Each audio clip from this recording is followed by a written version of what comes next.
Welcome to another edition of Green is Good. We're so excited to have with us today Charlie Kawasaki. He's the CEO and co-founder of BETTERY. Welcome to Green is Good, Charlie. Hey, thanks, John. Thanks for having me on. Hey, Charlie, before we get into talking about your great company, BETTERY, can you please share the Charlie Kawasaki story? How did you even get here as the co-founder and the CEO of this great company? What was your journey leading up to this point? Well, I've had a lifelong passion for developing new and innovative solutions to help people solve problems that really cause them a great deal of hassle and concern.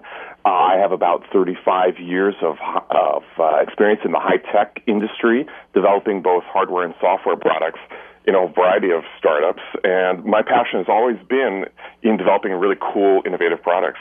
Cool. Well, speaking of cool, innovative products, can you speak a little bit about, tell me about your company and what your company does? And for our listeners out there that want to follow along, I'm on your beautiful and really well-done website right now. It's www.bettery, BETTERY, Inc.com.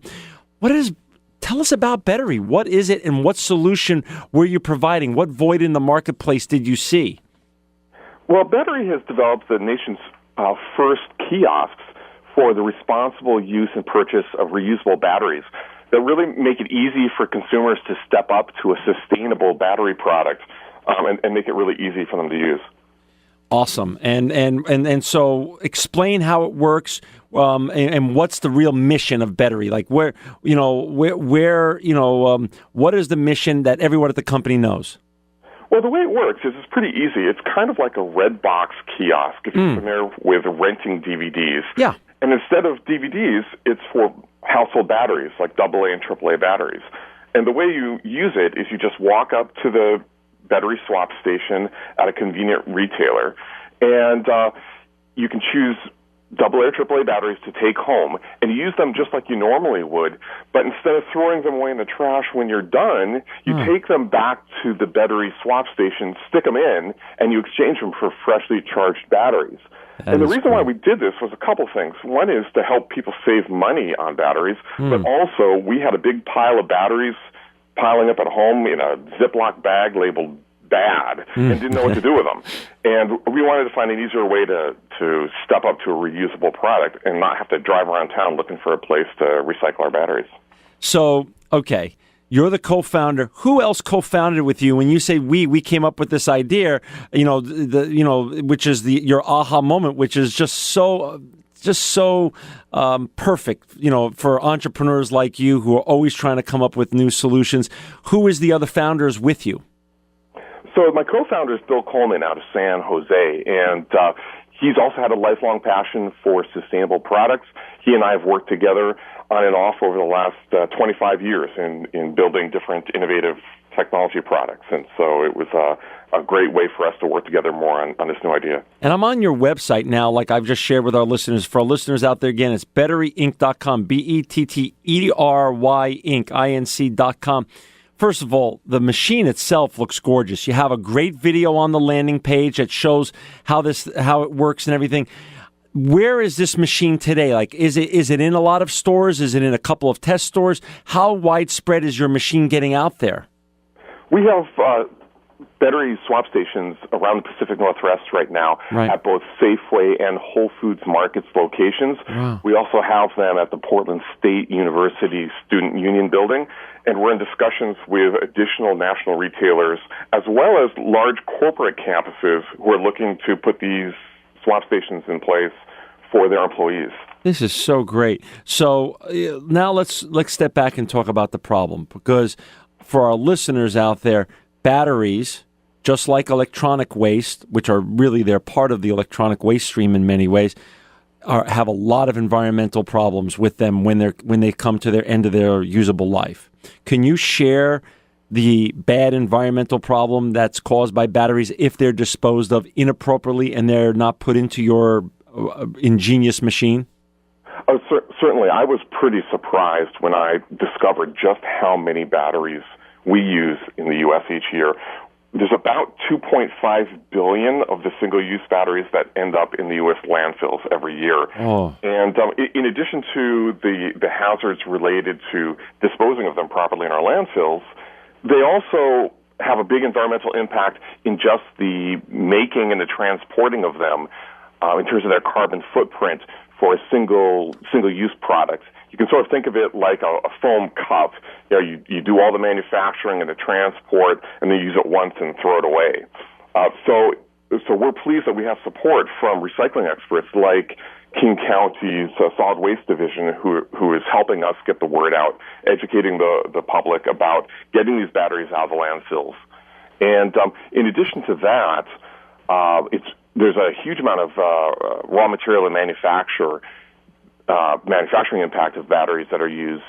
And what we do is we get to reuse our batteries up to 500 times. So you take that environmental impact and you get to divide it by 500 for each use of our batteries. Wow. That is just... So let's step back here.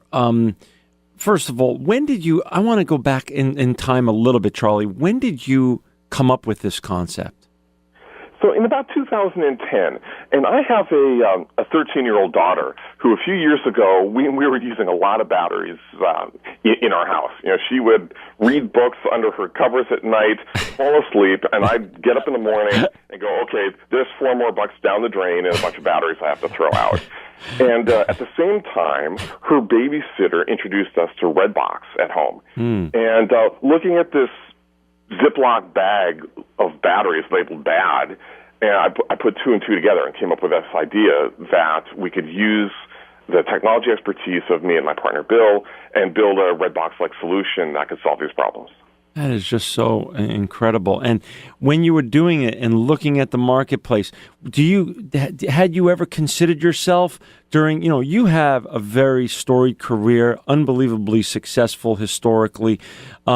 But did you ever consider yourself a greenie or a tree hugger prior to creating this environmental solution that was desperately needed? I've always had a passion for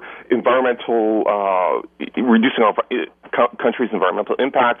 I've been involved in things like energy-efficient buildings. And interestingly, I've been a lifelong battery enthusiast.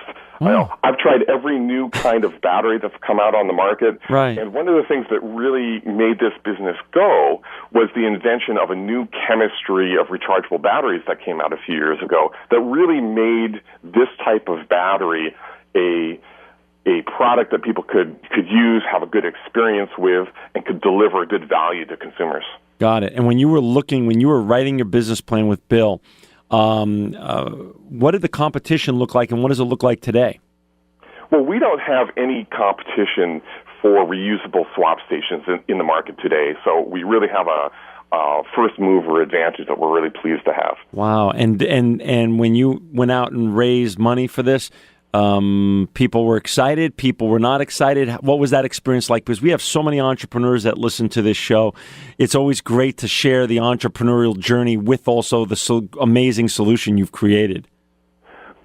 We've received great enthusiasm about this business, in part because it's a dual mission business. We're out to build a great business and build a company the size and stature of the Redbox business, but we also have a sustainability mission. And there's a large group of enthusiasts and investors in the country that really get excited about being able to have an impact on the environment while making it a great business. So the combination of profit and higher purpose is sort of the 1-2 punch nowadays, huh? It certainly is. Yeah. So you start in 2010. We're now finishing, coming to what, 3.5 years of you running this company and growing it. Are you where you want to be right now? And what is it looking like? What was the first pitch like when you went into a Whole Foods or to a Safeway? What was their response when you showed this to them? They really liked it because they had a lot of customers looking for battery recycling, looking for ways to use batteries in a more sustainable method. So we've had a great deal of interest from the retailers and the grocery stores in the nation. As a matter of fact, we're quite a bit further ahead with that than we expected at this point. That is, and how about the shoppers when you gauge the user's experience? How's that been from what you predicted in the beginning when you were developing the machine, and how have you evolved your invention for the consumer experience? So it's exactly as we expected, and consumers really thank us. They're like, "Hey, this is great. This is a great idea. I was looking for a way to do something different than the bag of batteries that I have at home." So we get a lot of consumers that say, "Hey, thank you so much for doing this. This is great." And the one thing that was new and interesting for us that we didn't expect is that we also have a great deal of interest in recycling the alkaline batteries that people have at home already. So you can also take your old alkaline batteries and put them on our machine, and we recycle them responsibly.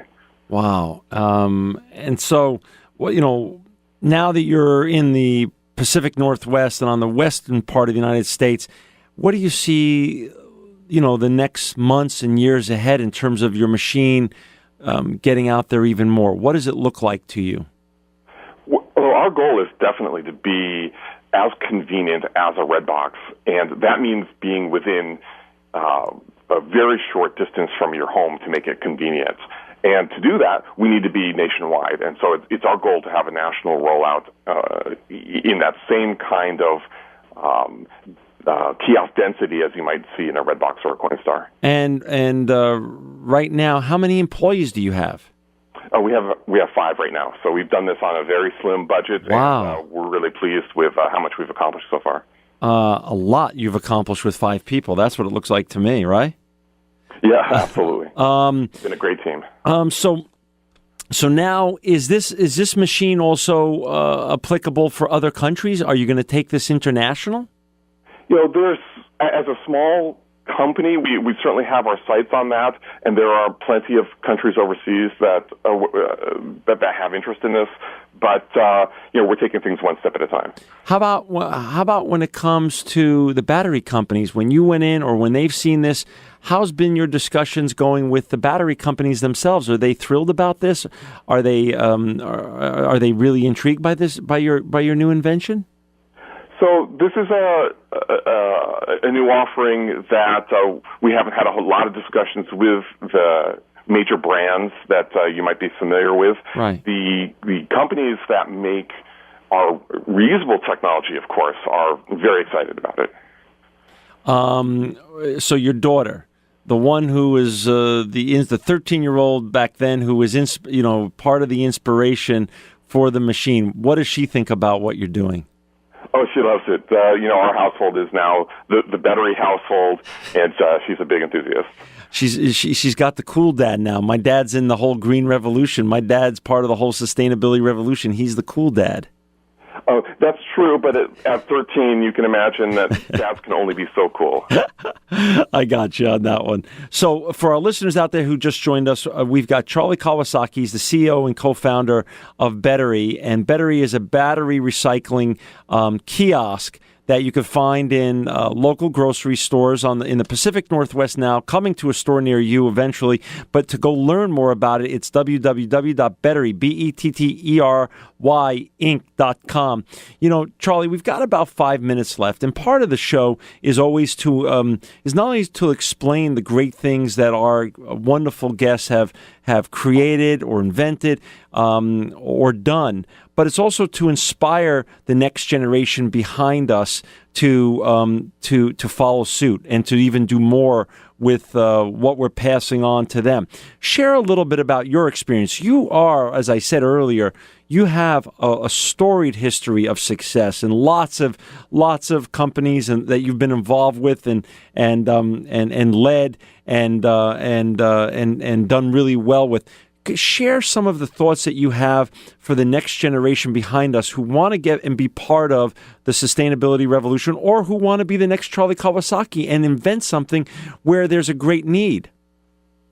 Well, the thing that really drives me is, in addition to solving problems that people have and getting the kinds of consumer responses that we're getting, which make me wake up in the morning every day charged up to go and continue to build the business and grow the business and make things available nationwide is that because it does have the environmental benefit, it's doubly motivating and doubly fun to get up in the morning and think, hey, I'm doing something that I really believe in. I'm doing something that's important that can make an impact. And if you're going to put your 24/7 into it and put your real life and all of your effort into something, it's really important to have that kind of motivation and that kind of belief that what you're doing can really make an impact. Do you feel that you'll never go back? This is it in terms of your life mission? There's no more ever working for a company anymore. You're only going to work for companies that you've created and are involved with? Oh, well, that's certainly the goal. And I'm having a great time both inventing things and working with a great team. So I certainly don't have any interest in doing anything else. Is raising money hard nowadays if you're a young entrepreneur with another great idea like you're amazing, really, truly, and I'm just in awe of this whole BETTERY concept you've created and how it's working so well. Is it hard to raise money to create the prototypes and to get some traction? It certainly is. We, as a company, picked off a space that had quite a bit of risk, everything from the product development risk to getting interest from national retailers to building a supply chain. All of those pieces are quite intensive. And these days, investors, they want to see businesses with a lowest possible risk profile. So this was definitely a big challenge for us, and fundraising certainly has been very time-consuming. It's so interesting, Charlie. Years ago, you and Bill would have to be in a garage together. Now he gets to be in San Jose, you get to be in Portland, and you still get to be co-founders and partners of a very ingenious and important new product. So you don't have to be anymore. Geography isn't critical to the success of a venture. Is that true? We definitely opted for finding people on our team that had the best experience and the most relevant experience in the industry, and at the sacrifice of geographic convenience. But with today's technologies, online video teleconferencing and things like that, and file sharing, we've certainly been able to be very effective with our team spread all over the country, actually. And, so that's worked really well for us. There are some times when we get together in person as well, though. Interesting. And for our, and again, we're down to the last minute and a half or so, but for our next generation, what's your thoughts now? The whole thought process around education has changed so much, Charlie. Important, with your daughter, college important, grad school important, or is it more important real life experience? What do you share with your own children? What do you share with the youth of America and the youth of the world right now?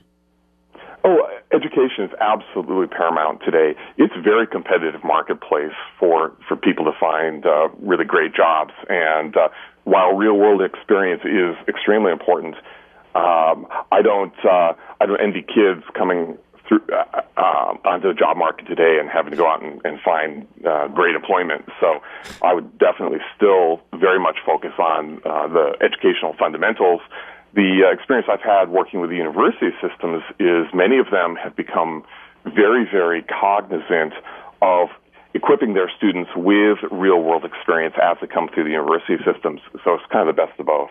Got it. And when you're back on Green is Good a year from now, where's BETTERY going to be? We're down to the last 30 seconds. Oh, we're going to be all over the place with lots of kiosks. In many cities across the country. I love it. I love the confidence, and we wish you all the best. Charlie Kawasaki, you are a visionary sustainability leader and truly living proof that green is good.